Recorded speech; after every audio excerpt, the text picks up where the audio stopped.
Mum, I'm driving right now, actually. You always nag the drivers who are rushing down the highway, distracted by their phones. And now you're distracting me yourself. Why am I speeding? Because I want to be on time. You raised me to be responsible. Mum, I'm not laughing. I'll call you Sunday night, okay? Hi to Dad. Bye, kisses. Finishing the call, Kevin couldn't hold back a wide smile. Mum, she doesn't change. It was from her that Kevin inherited the methodical persistence needed to achieve his goal. Thanks to all this, a country boy from the backwoods, who was born into the family of a timber processing plant driver and a village accountant, and had managed to turn into the owner of a large and quite successful wholesale company in the city. Having more or less confidently established himself in the city, he immediately began to persuade his parents to move in with him from their northern village. I'll buy you an apartment not far from me, so that, in case of emergency, I can help you quickly. I know you want to do what's best in your opinion, his father grinned, not without pride. But I've had my whole life here, Kevin. Neighbours, friends, fishing spots, hunting and mushrooming. All this is here. I'll find something to do here every day in my retirement. Can you imagine me in the city? I'm not used to theatres and museums. I'm not interested. There are no friends there, no one to go fishing or to the bathhouse with. I've never lived in an apartment and I don't want to start. I need my own house and my own yard to go out, and here's this wild forest. You've started to earn money. Soon you'll want to have a family, and you'll have a place to bring the kids on vacation. Your mum and I will be delighted to spend time with them. Mum, what about you? Kevin said enthusiastically, hoping his mother would like to move to the city. Kevin, we're quite happy with life in the north, although I miss you very much. I don't want to move out. I'm in the comfort zone here. We are rather young with your father, Kevin. We don't need much help. We manage on our own. When you have children, and you need my help with grandchildren, then maybe we'll move, if we get along with your wife. Kevin knew his mother too well. If she said no, then she could change her mind, but only after much independent thought. However, the man never lost hope of changing his parents' minds. When assertiveness, practicality, and a bit of luck allowed him to start his own business and gradually increase turnover, he purchased a small house in the green suburb near the city and brought his parents there for a visit. Look at this gorgeous place. Forest, big lake, fresh air. We will do the repairs in any style you choose, Kevin exclaimed. Kevin, do what you want with the house, it's yours. You'll probably bring a young mistress soon, and 2 mistresses cannot coexist in one house. It's very rare for them to get along comfortably. Bart and I are proud of you, and will gladly visit you, but we have our own house, his mum replied, unwavering like a small, sturdy rock. And so far, Kevin hadn't been able to persuade his parents to move to him. After talking to his mother on the phone, Kevin saw the gas station sign and decided to refuel. Getting out of the car, Kevin took in a breath of air, a mixture of gasoline and dried grass. In 20 meters from the gas station, there was a bonfire burning at a safe distance, with several young guys warming up in front of it. A sharp, piercing voice interrupted Kevin's thoughts. Let go of the dog, jerk! Kevin saw a skinny, long-haired, red-haired girl in a short jacket, tight jeans and rubber boots. It's not your business, came a lazy response to the sharp exclamation. The other guys laughed. Kevin became warier. He hadn't liked these kinds of boys since childhood. Give me the dog, the girl demanded sharply. We'll put your mutt on the grill and roast it, and we'll fry you too, but with a different recipe, if you don't stop bothering us, one of the guys said with annoyance. Not very scary, the girl said, however with a slight fear. Suddenly, the big guy loosened his grip, and the dog jumped out of his arms. The girl immediately caught and hugged the shaggy, dirty dog by the neck. The guys moved threateningly towards the girl, and Kevin thought it was time for him to intervene. Honey, you've talked to the guys and that's enough. We have to go. Oh, right. Okay, guys, I gotta go, declared the sharp-witted girl, dramatically shaking her hair. She turned and walked confidently toward Kevin, who had been standing near his new fancy car. Thank you, the girl said. Where can I take you? Kevin inquired almost indifferently, like the answering machine of a rescue service. The girl currently was no longer in danger of being victimized by hoodlums, and some reasonable detour could be made to take her home, but it was not at all curious to socialize with her. Strangers should at least introduce themselves to each other firstly, she reminded him calmly. Kevin was surprised by her answer, and finally took a closer look at her. The girl wore a shabby and scruffy clothes. Each boot had at least 2 kilograms of clay. Wow, what a noble woman in poverty. Pardon my terrible manners. My name is Kevin, and would you mind telling me where to take you so you don't get into any more trouble? My name is June, and I'm afraid there is no such place. The girl replied with a hint of sadness. Look, just because you had a fight with Mum and Dad doesn't mean you have to make them worried about you. How old are you? And what happened to you? My parents won't track me down. I'm actually already 22, though I'm used to being often mistaken for a 16-year-old. I finished accounting school, as she advised. I was even going to look for a job in my major, like my mum said. But why didn't she ask me for my advice when she got married to that jerk she trusted more than me? She's a nurse, she works in shifts, and she is on call a lot. And her new husband, Tom, is a mechanic at a confectionery factory. He is always at home in the evenings, and then one day I warmed up dinner for us in the evening, and he first touched my shoulder, then my knee. Then he became even more insistent. He got angry with my refusal and warned me that if I didn't get smart, he'd find a way to kick me out of the house.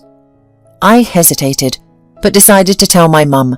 She had the right to know who she lived with. But to my great shock, then she told me that I was selfish, that she had raised me with such difficulty, and now I was interfering with her happiness, for which she had waited so long, and saying nasty things about her loving husband. Maybe it would have ended there, but she asked Tom, and he immediately found what to answer. I'm sorry, honey, I didn't want to upset you, but your daughter is deliberately provoking me. She's always hitting on me. Of course, it's not your fault she's grown up like this. You thought about how to provide for her. You worked hard. I have no complaints. And there, my mother believed him unconditionally. She called me names and demanded that I apologize to the offended Tom. So I packed my backpack with a couple of changes of underwear and documents and left. I also took my savings from my summer vacation job. Maybe it would have been reasonable to take something from Tom's wallet, but I couldn't. Otherwise, it would have looked like I was worse than him. Do you have a destination, or do you just love wandering around out of principle and love of nature? Kevin asked, catching himself in the thought that, for some reason, he believed this girl. I'm a fool, of course, but not like that, explained the girl. Of course I had a plan. I decided to go to the town where my father lives with his new family. We haven't talked for a long time, but I thought that he wouldn't refuse me shelter, for the first time, at least for a fee, until I find a job in the city. But I was stupid again. I should have found out something beforehand, and I just came out of the blue. Of course, if I'd known my father's number, I would have called him. So I arrived, the house was there, but my father wasn't. He works on a shift in the far north. There was only his wife and the red-haired twin boys in the house. I showed her my documents, and she said she believed me. I look a lot like my father. She was calm, there was no hysterics. She told me that the house was her inheritance, and that there's no place for me here. She's not a charity case. So she advised me not to be a fool and go back to my mum. Well, she said all this more politely than I'm telling you right now, for brevity. I had nothing to say about that. She was right. She let me stay the night, and in the morning I went to the bus station. I was walking and I didn't know where I was going next, putting off the decision until I got to the station. And some freaks on a scooter drove by me at speed and snatched my backpack with my money, phone and documents from me. It was great luck that my passport was in my jacket pocket, the girl said, patting her pocket. What a story! And what am I supposed to do with you now? I can't just leave you here. By the way, did you bring your dog with you from home? No, it's Lucky. I gave her a sausage at the store. On the way to my father's house, she followed me and slept on the threshold. In the morning, she followed me. Oh, by the way, maybe you have any work for me? I'm fine with unskilled labour. I can clean and cook quite well. Would you start working right away? Kevin snorted. Why not? You really are a fool, June. Your mum was probably only concerned with your personal life and not your upbringing if she didn't teach you not to get into cars with strangers. Thank you, Captain Obvious, the girl smiled. I wouldn't get in with just anyone. It's just that not many people care about anyone. I didn't expect anyone to stand up for me and Lucky. If someone helps me out and then listens to me, I think I can trust him. Logical? Kevin grinned. Are you hungry? I would eat a hamburger, June admitted. While June was eating her hamburger, Kevin was thinking about what kind of job to offer her. For the past months, he had been seriously considering hiring a live-in housekeeper and settling her in the empty guest house. Most likely, as an accountant, this college graduate from the countryside was out of the question, but as an au pair, she seemed quite capable. Kevin had very little faith that the candidates recommended by the recruitment agency would be considerably better. Just keep in mind that this will be my first job, not counting handing out flyers, June said. This is not to say that I expect any understanding or leniency, but I need everything explained in detail. Daily tasks, weekly duties, and any little things for your convenience so that I don't have to ask unnecessary questions. The more detailed the instructions, the better the result will be. You are a sensible girl at times, Kevin snorted. It had been 2 months since June had been living and working at Kevin's house. So far, the man seems content with everything. Okay, good, he would say with a smile when returning from the office. June also called her best friend Peggy and told her where she was and what had happened to her. Well, at least your boss doesn't yell and demand the impossible. You're lucky to have such a reasonable employer, said Peggy, happy for her friend. Then, at June's request, she went to her mother and heard from her that she had no intention of searching for her daughter or verifying her whereabouts. June quietly cried for most of the night, burying her face in the shaggy fur of Lucky.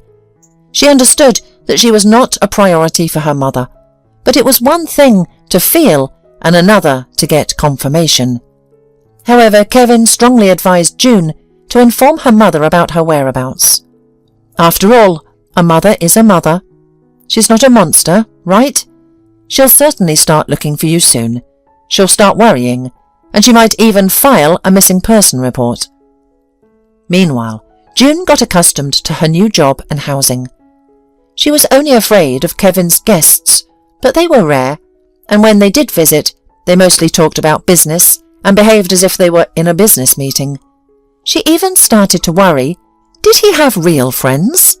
Not just the smiling, polished or cautious business partners, but real friends who would have ordinary conversations. And then one Friday, Kevin returned home much later than he used to, at 3 a.m. However, he wasn't alone. A graceful, well-groomed brunette with coral fingernails on her long, slender fingers stepped out of his car. I should have quietly gone to bed after finishing my tasks, instead of waiting for him like a fool. June scolded herself for her miscalculation and for being unpleasantly surprised by the appearance of this beautiful girl. This should have been indifferent to her. Unusually, when there were important visitors, Kevin would call in advance and provide specific instructions. However, this guest was completely unexpected. The girl didn't respond to June's greeting and gave her an indifferent glance as if she were furniture. Well, that's fine, June thought, interpreting it as a permission to act the same way. She snorted contentedly and disappeared into the guest house, knowing that no one would bother her until morning. However, her plans were interrupted by an unexpectedly ringing phone. June didn't want to answer it, but it kept insisting. "June!" Kevin's deputy exhaled with gladness. "Thank God it's you. Are you at home or near your boss?" "Sorry for the stupid question at this time of day. His phone is disconnected, but I urgently need to reach him out." "Frankly speaking, I'm in my room." "June, I know I don't have the right to ask anything, especially after nightfall, but it's essential. I'm sorry, but there's a problem with the paperwork for the last big shipment of dried snacks. We just found out during the overnight shipment. We need to do something about it. Please, go to the main house and hand the cell phone to your boss. Can you do that?" "Okay, call me back in 5 minutes." June quickly put on a long robe that reached down to her heels, slipped her feet into sports boots, and quietly went out of the guest house. She purposefully stomped loudly on the stairs leading to the second floor, where the master and guest bedrooms were located, so that Kevin and his girlfriend would hear her. However, they didn't hear her. There was a heated conversation taking place outside the door, quite loud for this time of night. "Where did you see caprice, Kevin? It's a reasonable request from a girl with a sense of dignity. I'm not a prude, and I understand perfectly men's physiological needs. I've already made sure of that.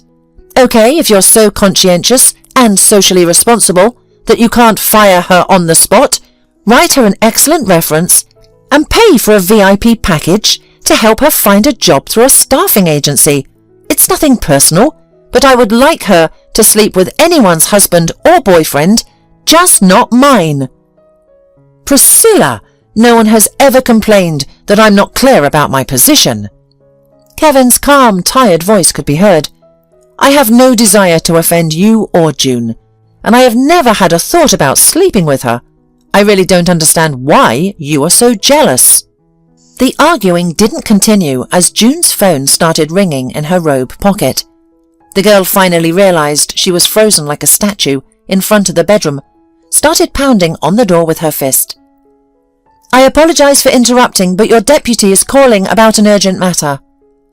Kevin opened the door, and June handed the cell phone to Kevin. Without waiting for any comments, she turned and walked back. Peggy was right.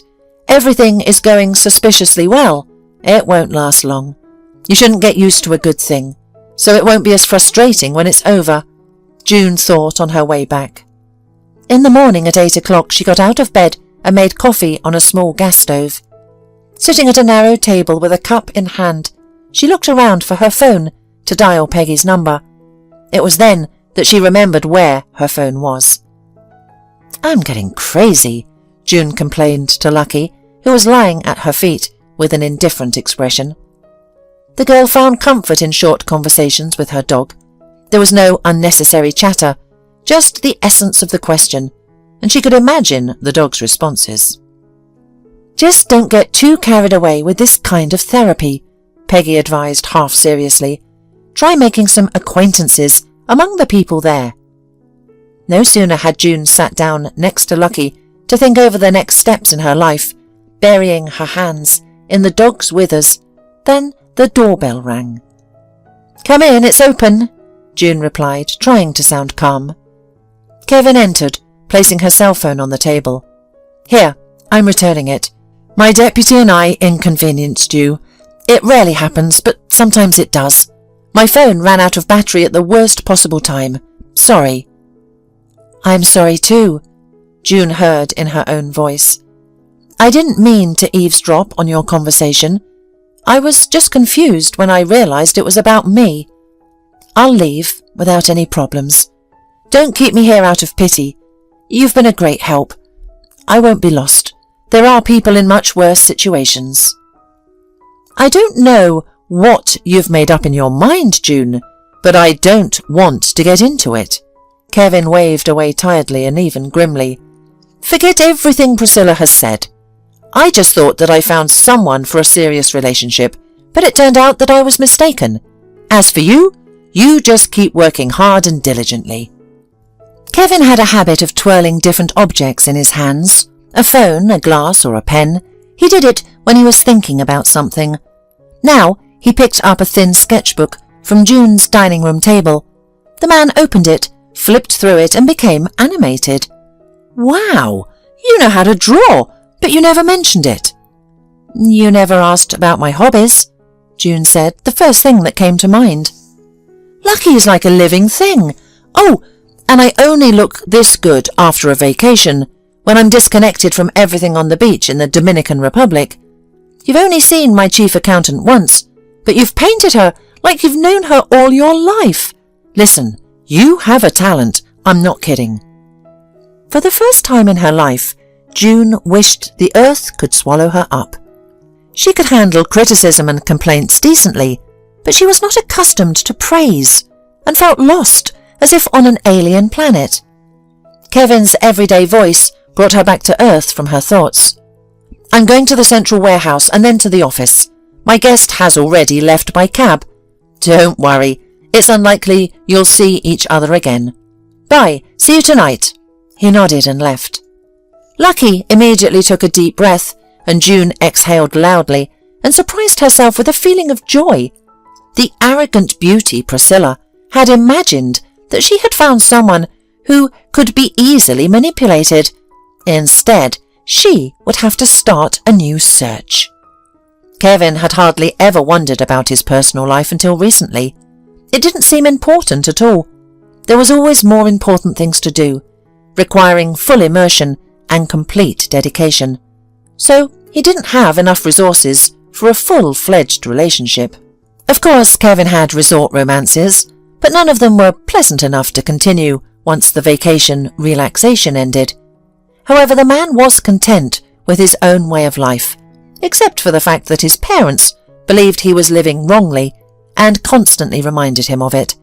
Even his mother, who used to understand him completely, went from being unreservedly proud of her son's accomplishments to suddenly declaring that all this is not as valuable when there is no one to share it with. "Mum, what about you and Dad? You have a new house and 2 cars, and you've started to see the world. I look at you, and I'm happy that I've been able to give you a comfortable life." "It's all great, Kevin. We're proud and we enjoy it, but we could have done without it. But seeing you happy is the most important thing for your father and me." "But Mum, do I look unhappy? I know what I'm doing, and I love my life. I have my parents' house to come back to. I have a close friend, Alex, and I don't need more. You know me, I just haven't met the person I want to see every day. I am not going to get married just because it's the right time, especially since people don't get married as early as they used to 30 years ago." "Yes, I understand," the mother sighed, feigning doomed sadness. Or rather, it was easier for Kevin to think that she was acting. One day, he accidentally overheard his parents talking and realized that they were seriously worried. "But I'm starting to think that Kevin still remembers Annie, and that's why he can't find anyone. Do you remember my Uncle Ben? He died as a childless bachelor. When he was young, he had his advantages, but as he grew older, he became so dreary. What if Kevin ends up like him?" "Rose, you'll come up with your own cause for alarm, and you've brought Uncle Ben into it. Kevin is nothing like him. He hasn't thought about Annie for a long time. He's making money now, he just needs several more years. It's normal for men. Look at what he's accomplished while setting up his business. After a while, he'll be ready for a family. So please, stop worrying." Kevin felt guilty, making his mother worry even though he didn't want to. But his father was right. He hadn't thought about Annie for a couple of years. She had faded into oblivion. Annie was his childhood friend and classmate. She was graceful, very quiet, with soft flaxen hair and big blue eyes, a princess from a fairy tale. Kevin was an excellent student, an athlete, and a recognized leader in the class. That day his roommate got the flu, and the newcomer Annie was seated next to Kevin. From that day on, they became friends, and soon were seen as an inseparable couple. Sometimes girls, beautiful in childhood, grow up to be ordinary, But Annie was not one of them. She grew up to be a real beauty. None of the girls even challenged her superiority. It was considered a futile endeavour. After graduating from school, Annie showed little interest in further studies. She always achieved average grades and had no big career ambitions. Eventually she enrolled in a hairdressing course close to home. Kevin went to the city and immediately enrolled in college, and at a family gathering he declared that he would complete his studies, find a job and then marry Annie. Annie's mother worried that Kevin might find someone else in the city. She frequently visited with Kevin's parents to keep up with his life. Beauty is beauty, but there's always someone even more attractive. The college is probably full of girls who grew up in urban families, going to theatres and museums. Kevin might find them more interesting, the woman believed, voicing her concerns to her daughter. But never mind, as long as you show that you're loyal and decent. That's rare nowadays, especially with your looks. He'll marry someone like you. Kevin will achieve a lot in life. There's no need to consult a fortune teller. He'll dress you up and show you the world. When they're young, girls foolishly let good guys slip away. They think there will be plenty more, but in reality, there won't be. The mother taught her daughter. Annie waited for Kevin faithfully, as if she had no interest in other guys at all. Kevin's father was happy for his son, and once said to his wife, "Annie is a decent girl." But Rose wasn't so certain about that. "You know, Bart, if she behaved the same way in a big city, it would be great. But here, there's no one to choose from. The guys who want to succeed in life leave. And my future daughter-in-law doesn't need to look for anyone else. She already has a responsible Kevin." "Looks like you'll be a difficult mother-in-law." Bart raised his eyebrows with a sly smile. "I'll be good, and anyone who doubts that will find out," retorted Rose, playfully threatening him with her fist and laughing. During the first 2 years of his studies, Kevin would always come home for vacations, but on weekends and short holidays, Annie would go to see him in the city whenever possible.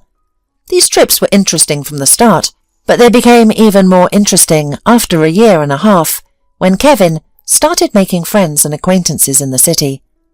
The young man had a friend named Lucas, who knew the city inside out, as 3 generations of his family had lived there. Although his father had recently been transferred to an important position in the capital, Lucas and his mother chose to stay in the city until Lucas finished his studies. Annie quickly noticed that although Kevin was quick to grasp ideas and was often even more successful than his best friend, he still had much fewer opportunities than Lucas. Yes, Lucas had no pressing problems at all. His father and his new position in the capital offered him numerous prospects, and to Annie's great surprise, he didn't have a permanent girlfriend. Lucas himself revealed this at his birthday party, when he took Annie to a stylish library in his father's study. "Yes, don't look at me like this. I swear I don't have a girlfriend. But what if she's you?" Annie didn't hesitate for long, and soon they got married and left for the capital. The wedding was beautiful, followed by a honeymoon to Samui and Phuket. The beach photos were stylish and beautiful, taken by a talented and expensive photographer. In all the photos, Lucas had a broad, self-satisfied and triumphant smile, while Annie portrayed a gentle fairy. "Rose, I'm sorry that we won't be related, but we'll remain friends, won't we?" Annie's mother said meekly, stepping over the threshold of the Braverman's house. "Come in. Why put on a show for the neighbours?" Rose said. Annie's mother, carefully but with poorly concealed pride, handed her friend the photos. "Here, the kids sent them from Thai, and I decided to print them out for the album." Beautiful couple," Rose said almost indifferently, without mockery, as she glanced at the beautiful pictures. "A crown prince and a glamorous pussycat. Well, what do you want to hear from me? I'm glad everything happened now, that my son and your daughter didn't have an opportunity to get married and have a baby." As for Kevin, he did not say a bad word about the failed bride, and did not let others talk to him about her. He just quickly digested it all, and never made any more relationships. Not out of principle or on purpose. It just happened that an invisible armour had grown around him. He didn't make friends either, only useful business acquaintances. His only friend was his classmate Alex, a bookworm, part-time snowboarder and mountaineer, an extreme sports enthusiast. And now Kevin said goodbye to Priscilla. He had been dating her for 6 months. Of course he had seen before that Priscilla was too capricious and liked money, but her last jealousy just finally put an end to the possibility of continuing their relationship. Nearly 6 months had passed. April arrived, and spring was already palpable in the coastal hills. June and Lucky discovered that there was a lot of dog lovers in the neighbourhood, and Lucky, a big and shaggy dog, played happily with expensive dogs, which were prize winners and participants in various exhibitions.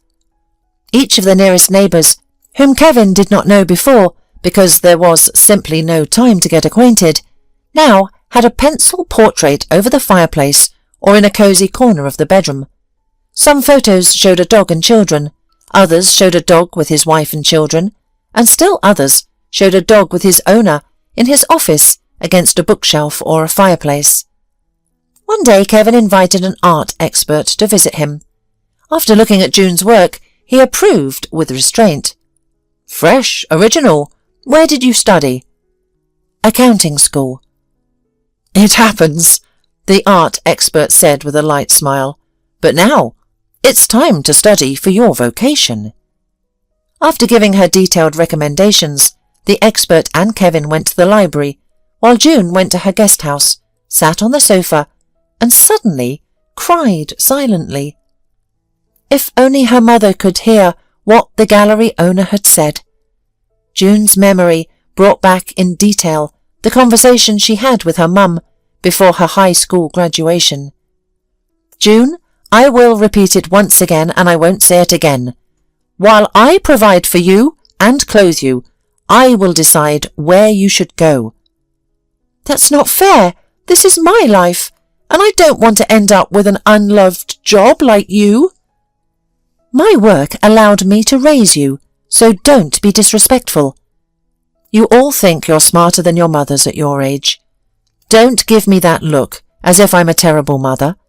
If you had a wealthy father who would provide for you, everything would be different. Trust me, you need a profession that will always provide for you. Accountants are in demand everywhere. They start earning good money fairly quickly. They don't have night shifts or complain about elderly patients. My classmate manages several small firms remotely. It's a nice thing, having a cat on your lap and not dealing with annoying, bossy faces. And the artist's work is just too unstable. While an accountant, even an average one, will find a stable job. If you are lucky enough to marry a rich man, then do what you want, if your husband agrees to provide for you. Until then, it will be just like I said. Just before Christmas Eve, June gathered the courage to call her mum. "Merry Christmas and Happy New Year, Mummy. I wish you happiness and good health. Are you at home for New Year's Eve? Not on duty?" "Thank you, June. Happy New Year. Tom and I have guests here. It's not very convenient to talk right now. Let's talk again the day after tomorrow, okay?" "Okay. It's my permanent number," agreed June, knowing she wouldn't actually call back the day after tomorrow. After the holidays, June kept working, took regular painting and drawing lessons on weekends, and thought very little about other aspects of her life. But on the first warm day, when it became clear that winter would not return, Kevin said to June, finishing his breakfast, "You've been working for me for more than half a year. You already may have 2 weeks vacation. Go on a painting trip, for example. Think about when you want to go on vacation, and we'll agree tomorrow." Kevin said that and left. It's easy for him to talk about vacation. June had no idea where it would be better to go, so that it would be enough for the money she had saved for the winter. She had never been anywhere further than her hometown, not counting the school excursion to the capital after 9th grade, but she always wanted to travel. When she dared to dream and imagine that her life was going well, such dreams included travelling. The girl decided to honestly confess to her boss that she needed advice. But the next day, Kevin came home unexpectedly early, at 6 in the evening. "June, we need to talk. Will you understand if your vacation has to be postponed a little?" "Absolutely, no problem at all," June admitted. "I didn't even know that I was entitled to it if you hadn't suggested it." "I must somehow eliminate your legal illiteracy," Kevin said tiredly. "But that's later. I need your help now. My parents are coming over." "Do you want them to be comfortable while they are here?" June asked. "Don't be so tense," the boss advised her good-natured. "My parents are ordinary people from the provinces, without any pretentiousness. My father has a heart problem, and it turns out that there were signs before, but he didn't tell anyone, thinking it would resolve on its own, but it didn't. They've been recommended a good specialist here. I'll arrange it, and my father also needs positive emotions. Who knows how much time he has left? It's scary to say, but with his diagnosis, it's better not to deceive ourselves. My request may seem strange and absurd to you. You can refuse. I understand my mum and dad really want me to get married. Mum is already openly pushing me. Dad is more about male solidarity, but he's been worried too, according to Mum. If you agree to go along with it, I'll introduce you to them as my bride. They'll be so happy that it'll help them through life's difficulties. It will make things easier. Please don't refuse right away. Think about it. It's important to me. I would never ask for anything beyond your official duties if it weren't for matters like this." Kevin was tense and silently expectant. June realized it was her turn to answer without hesitation. "I understand the idea, lying to save the day, all of it. But what do we do next? You and I can pretend to be bride and groom, and your father will be happy. But later, we need to create a separation, even if it's a peaceful one. Your father will be even more upset after having such hopes, and it's not good for him." "June, I'm used to dealing with problems as they come. As they say, let's cross that bridge when we come to it. We can plan the strategy later, as the situation progresses. Right now, it's important for me to give my father and mother the strength to carry on with his problem. What about the second objection?" "Okay, but my second objection is that I'm not a suitable candidate. You're a wealthy man, and I don't fit to be a wealthy man's bride. Your parents probably imagine a girl from a so-called good family, if not a businesswoman. Your mother will understand this." Kevin's eyebrows raised in surprise, and for the first time during this heavy evening, he smiled, confused. "What a maze of psychology.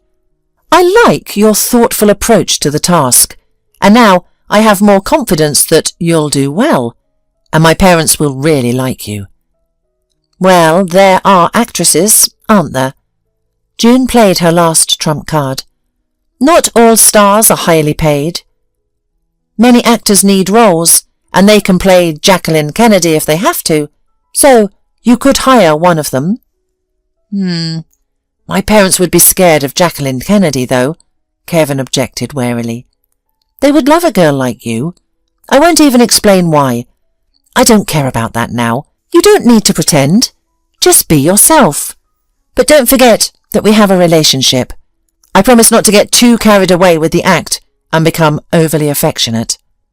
The most I'll allow myself is to hold your hand, especially since my parents are a bit old-fashioned and don't approve of public displays of affection. Please, help me out?" "Okay, all right, I'll try to do my best," June said, immediately regretting her words and feeling as if she had jumped into the water from a high swinging suspension bridge. "But you have to tell me more about your parents and childhood. Show me photos, because it's strange when a groom doesn't share information about his family with his bride. The more I know, the better chance I have of playing the part successfully. When are your parents coming?" "They will arrive the night after tomorrow. We will meet them and then go to dinner to get acquainted, celebrate the meeting, and make plans. My parents will be here for a week, and you'll be staying with me the whole time. We'll have to adjust our routine, get more sleep, and don't grab the vacuum cleaner or any of the other usual household tools. Think of it as the start of a vacation. The dinner at the restaurant was wonderful. June realized that she had been worrying for no reason. Or maybe not for no reason. But seeing her excitement, which she couldn't hide, Kevin's parents started doing everything they could to make things easier for her. "June, I'm pleased to meet you," Rose said quietly in the cosy restaurant while the men were choosing wine. "And I perfectly understand your excitement right now. Many years ago, I trembled with fear before the first meeting with my future mother-in-law. Bart was very attentive to his mother, and I wanted to make a good impression so she would approve of me. Of course, out of fear, I forgot everything and ended up looking like a complete fool. She probably even doubted that I was capable of studying to be an accountant. It's funny to remember now." "I too studied to be an accountant," June suddenly wanted to share. "But I can hardly bring myself to work in this field. It's just not my thing. I gave in to my mum's insistence." "Disliking your work can spoil a woman's character," said Kevin's mother. "I enjoy accounting, otherwise I would have quit it long ago, no matter what anyone said. Kevin told us on the phone that you paint and that you have a natural talent. He even sent some pictures of your job to us. Such vivid dogs, cats and children. And when I saw Kevin's portrait, all the anxiety in my heart disappeared. Well, he's finally lucky. He's not being deceived. It's obvious that you love my son. I'm not an art historian, but you can only paint like this with love. It's not just talent. Sorry if I embarrassed you." June blushed to the roots of her hair and was glad that Kevin and his father were busy choosing wine and hadn't heard what Rose had said. Of course, she tried to prevent herself from thinking about it. She blocked out any suspicious thoughts, but she loved him. She already had several dozen portraits of Kevin. To be exact, 48 works. They were painted in different seasons, moods and settings, all painted from memory, all safely stored at the very bottom of her linen drawer so that her boss wouldn't see what he shouldn't. She was certain that even when she left his house for good, she would continue this series of portraits for a long, long time. But they would never appear at her exhibitions, always remaining at her desk. And she would definitely paint today's portrait. Kevin would speak with his father, and they looked so similar and yet different, but both handsome and happy. On a small dance floor in front of the restaurant fireplace, a very interesting couple was slow dancing.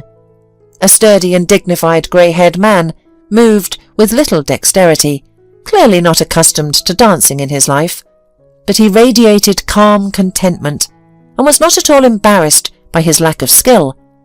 His partner was a thin, red-haired girl in a delicate turquoise dress. She seemed a bit bewildered, with a slightly sad smile and yet happy eyes. "Don't be too harsh with her, Kevin." Rose took a moment to talk to her son while the couple was dancing, and they were alone at the table. "She's so vulnerable and much younger than you. You're taking on such responsibility. Don't let her down. I really like June. She's such a girl. How should I put it?" "Sophisticated?" Kevin suddenly suggested it, pleased with the word he had found. It was indeed true. He simply hadn't had time to fully comprehend what he had noticed long ago. "Hello, Kevin," a familiar low velvet voice murmured behind him. Hi, Mum. I'm going out for 5 minutes to talk to someone. You won't miss me." Then he quickly nodded to Priscilla and almost forcibly took her away before her mother could realize it. "I'm having dinner with a friend. I see you're in interesting company. You could have introduced me to your mother." Priscilla spoke with a gentle sneer as soon as they stepped out into the open veranda. "I wouldn't say anything bad about you to her, only good things. I don't understand why you're so nervous. You've always been so calm in the past. Did being involved with a young housekeeper wear you out so much? By the way, did you get fed up with her and decide to give her to your daddy? She will please him, of course, but at his age he must be careful. Think of his health. The purpose of all that you said? Trying to appear calm, Kevin exhaled stiffly. We girls sometimes act aimlessly. The carefree ringing voice of the quietly approaching mother echoed instead of Priscilla's. Your friend is just hurt. Very hurt. Right, honey? I think it's disrespectful to the parents to make them spend the evening in the company of their son's housekeeper. You have to separate those aspects of your life somehow. That's what I wanted to say to Kevin as my old friend. What you said, I heard perfectly well. Just think of it. A housekeeper. The mother theatrically rounded her eyes, which were on fire with joyful excitement. It's just a shame and an indelible disgrace for our noble family to sit at the same table with her. Well, I don't know in what wilderness you were brought up, but it seems nowhere, and no one has long been surprised that people get acquainted at work, and sometimes girls marry their bosses. I'm determined to have a good evening, and I don't intend to hear nasty things about my future daughter-in-law. Have a nice evening, Priscilla politely sang to her mother, and she hurriedly disappeared into the semi-darkness of the hall without showing her emotions. What a smug woman, Rose snorted angrily. And you're good too. What do you take me and your father for? Did you think we'd be against a daughter-in-law who had worked for you as an au pair? There are thousands of girls who take that job while they're still in school. Waitresses, hotel maids, yes, half of them are students. To avoid embarrassing June, I'll keep quiet for now. She's already excited, poor girl. So, let's go to them. The family returned home late. Thank you, my dear, for the wonderful evening, but now we need to rest. Good night, darlings, said Rose, hugged her son and June, and went to their bedroom. June and Kevin were left alone. The girl tried to appear calm and judicious. Am I doing everything right so far? She asked quietly. It's gone wonderfully well, Kevin assured her in a strangely warm voice. Only thanks to your parents. They're so easy to deal with. June, I'm going to ask you something. If I don't say it, I might miss an essential chance. I don't usually do that. Let's really be together? It's not for fun. No, not out of boredom. Not for my parents. What do you say to that? Come with me, June said quietly. I'll show you 48 of your portraits. I'll even give you one as a present. Whichever one you like.